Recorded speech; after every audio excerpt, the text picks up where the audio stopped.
संपूर्ण राज्यभर गाजत असलेल्या अशोक खरात प्रकरणामध्ये दररोज नवीन नवीन खुलासे समोर येत आहेत। नाशिकच्या पाथर्डी शिवारामध्ये अशोक खरात यांनी अनेक शेतकऱ्यांच्या जमिनी लुबाडल्याचं प्रकरण आता समोर आलेलं आहे।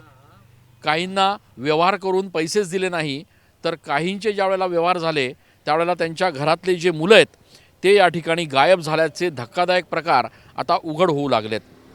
आपल्यासोबत पाथर्डी शिवारातले हे शेतकरी आहेत। तुमचं नाव काय? शिवाजी खंडू डगे. शिवाजी खंडू डगे. बरं, आता हा फोटो दाखवताय तुम्ही, त्याचा काय काय नेमकी घटना घडली?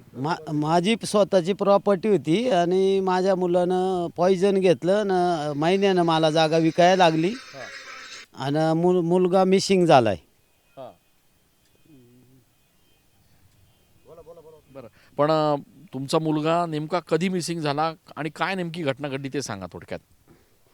माझा मुलगा 25/10 मिसिंग झालाय. जागा विकल्यावर पूर्ण जागा माझ्याकडून बळजबरी लाटली आहे.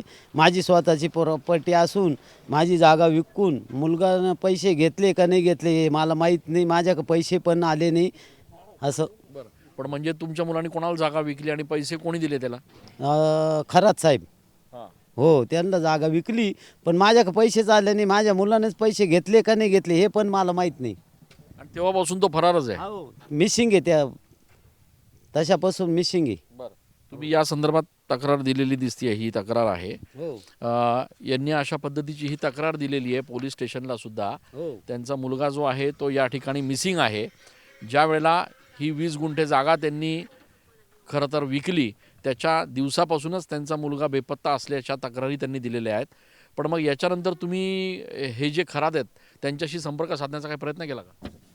नाही, त्यांना बोललो का माझ्या मुलाला पैसे दिले का नाही मला माहीत नाही. माझ्याकडे पैसे दिले नाही त्यांनी. माझी स्वतःची प्रॉपर्टी असून माझ्याकडे पैसे त्यांनी दिले नाही. माझ्या मुलाकडे दिले का नाही दिले हे मला माहीत नाही.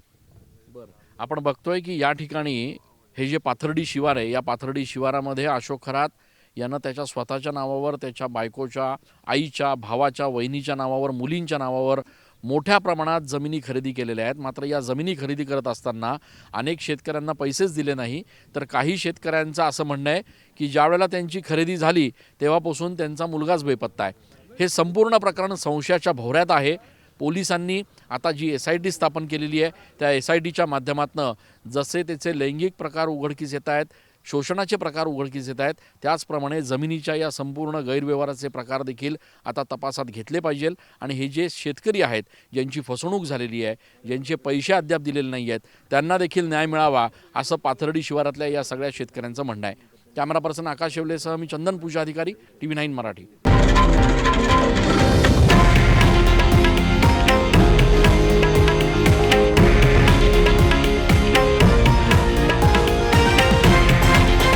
हे आहे देशातील नंबर 1 न्यूज नेटवर्क आणि आपण पाहत आहात TV9 मराठी, एकमेव.